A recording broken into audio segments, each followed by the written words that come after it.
Hello everyone and welcome to another video. और आज की वीडियो में जो टॉपिक हम लोग कवर करने वाले हैं वो है accounting in partnership. So partnership में जो अकाउंटिंग होती है वो किस तरह से होती है। सो बेसिकली हम लोगों ने प्लस वन में जो देखा है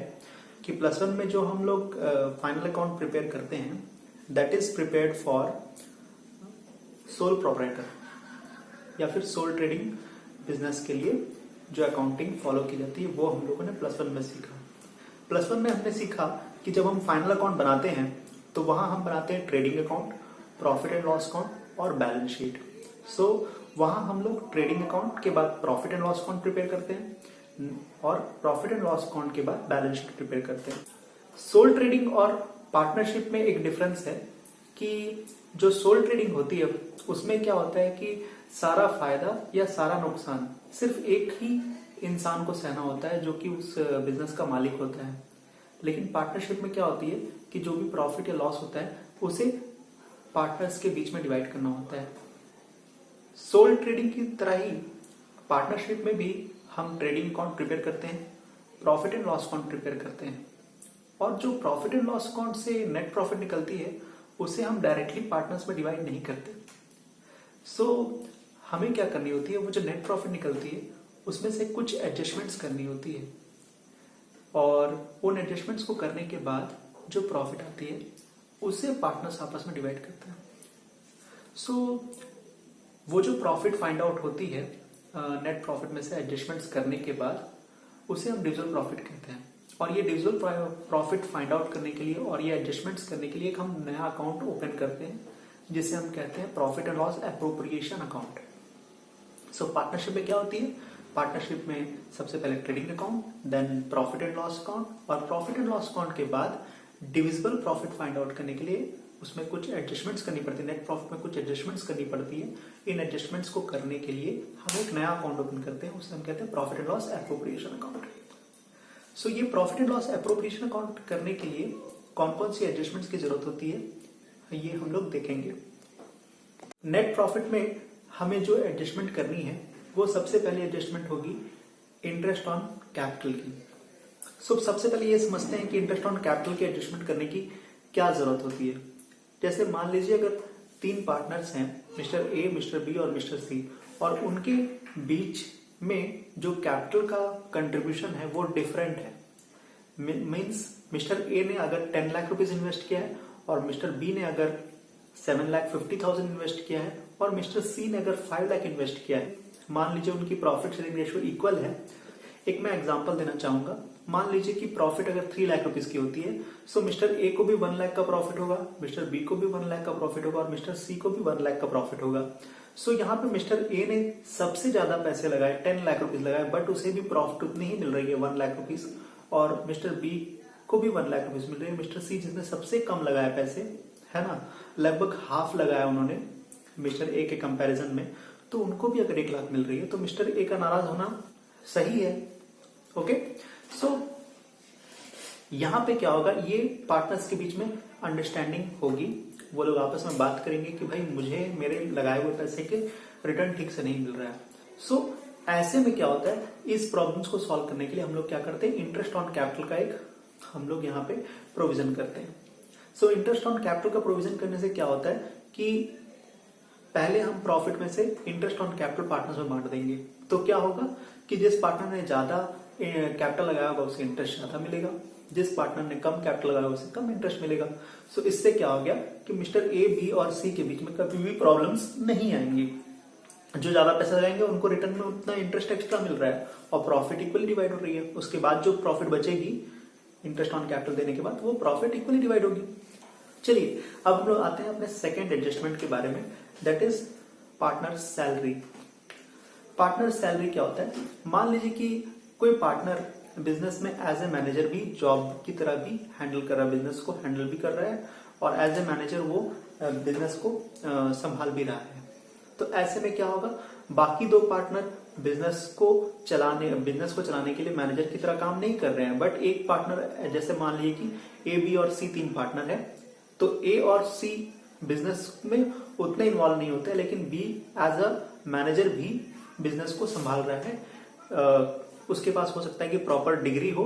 मास्टर्स किया हो उन्होंने बिजनेस एडमिनिस्ट्रेशन में, सो वो एज ए मैनेजर भी बिजनेस को हैंडल कर रहे हैं। तो अगर मान लीजिए कि ईयर के एंड में प्रॉफिट होती है, अगेन वही मैं एग्जांपल लेना चाहूंगा, 3 लाख रुपीज की प्रॉफिट हुई और अगर A B C equal partners हैं, तो अगर 1 लाख 1 लाख 1 लाख तीनों में बढ़ जाए तो कहीं ना कहीं मिस्टर बी को ये प्रॉब्लम होगी, उसे यह लगेगा कि हाँ उसके साथ नाइंसाफी हो रही है, क्योंकि वो as a manager full time वहां जॉब भी कर रहा है, फिर भी यहाँ पे ए बी और सी की तीनों को प्रॉफिट इक्वली ही हो रही है, तो कहीं ना कहीं बी को ये नाराजगी रहेगी। सो हो सकता है कि ये तीनों को फिर एक अंडरस्टैंडिंग में और मिस्टर बी अपनी बात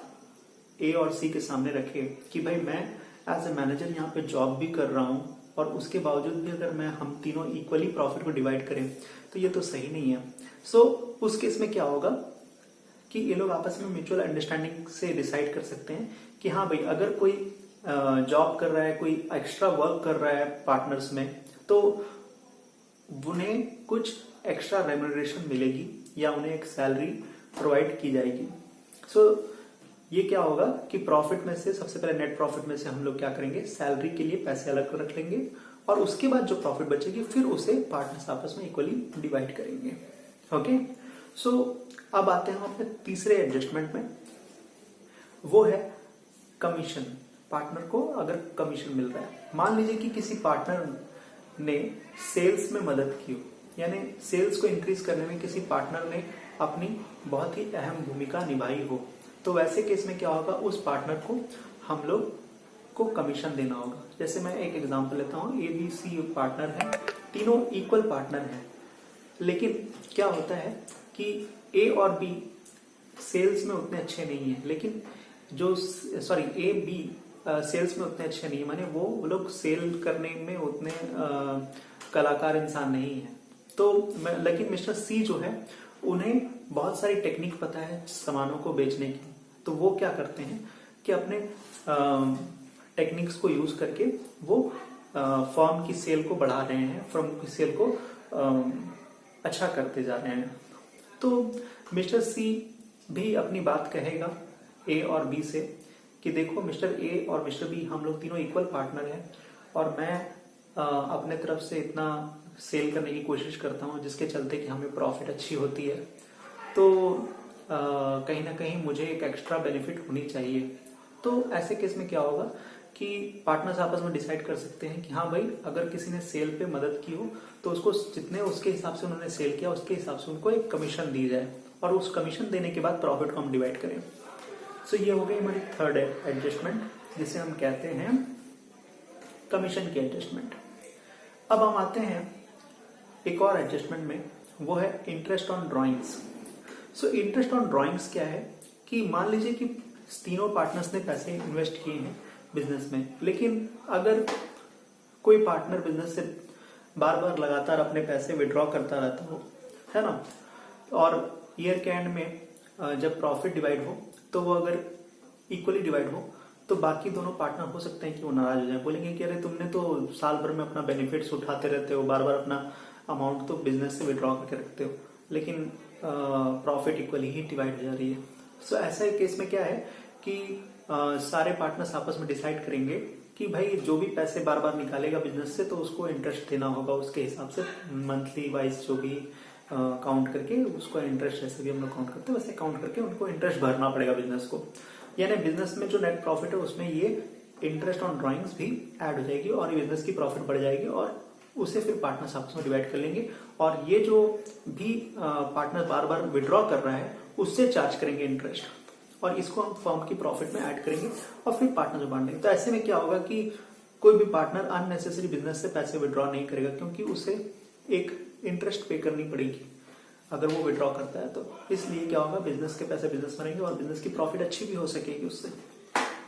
चलिए हम आगे आते हैं नेक्स्ट टॉपिक पे। नेक्स्ट टॉपिक है, नेक्स्ट एडजस्टमेंट है वो है रिजर्व की एडजस्टमेंट्स। सो कभी कभी क्या होता है कि जब लोग ज्यादा पैसे कमाते हैं तो कुछ पैसे रिजर्व करके रखते हैं ताकि नेक्स्ट ईयर अगर मान लीजिए कि बिजनेस अच्छा नहीं भी हुआ तो भी फिर उस रिजर्व से हम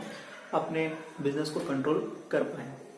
तो इसलिए क्या करते हैं, अगर मान लीजिए कि फर्म में कभी अच्छी प्रॉफिट हुई, मान लीजिए कि कभी हम लोगों ने एक्सपेक्ट किया था कि प्रॉफिट सिर्फ 4 लाख रुपीज का होगा और हमें प्रॉफिट 10 लाख रुपीज की हो गई, तो ऐसे केस में हम देख रहे हैं कि हमें अच्छा प्रॉफिट हो गया है। सो उस केस में हम लोग क्या करेंगे कि हो सकता है नेक्स्ट ईयर हमें कम प्रॉफिट हो, इसलिए हम लोग कुछ पैसा उसमें से निकाल के अलग से रख लेंगे एज अ रिजर्व, और रिमेनिंग पैसे को पार्टनर्स लोग आपस में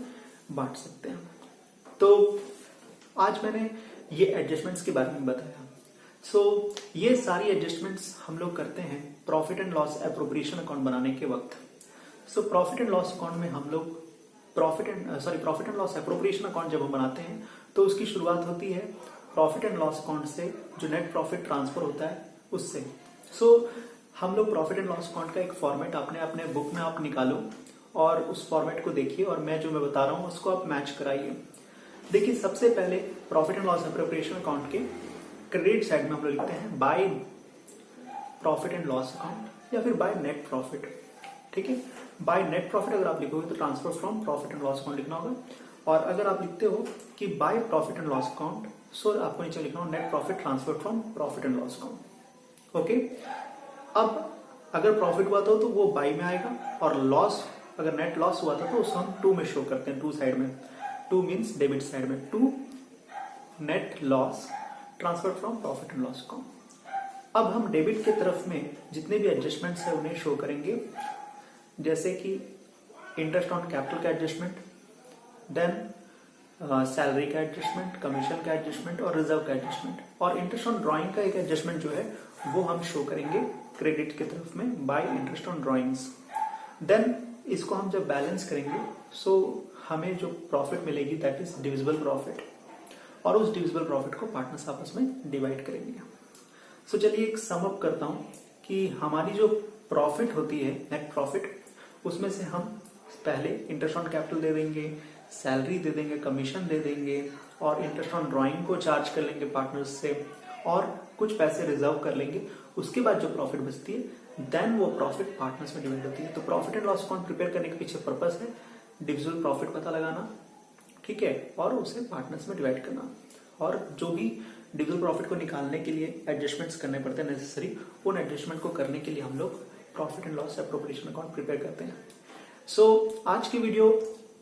मुझे लगता है कि आप लोग के लिए बड़ी हेल्पफुल रहेगी, जो भी प्लस 2 के स्टूडेंट्स देख रहे हैं। सो ऐसे ही अच्छे वीडियोस के लिए आप मेरे चैनल को सब्सक्राइब कर लें, और अगर आपको ये मेरी वीडियो पसंद आई हो, मेरी मेहनत पसंद आई हो, तो मुझे मेरी इस मेहनत के लिए एक लाइक कर दें, और आप किस तरह के वीडियोस और देखना चाहते हो ये मुझे कमेंट में आप बता दो। So thank you very much for watching my video. मिलते हैं कल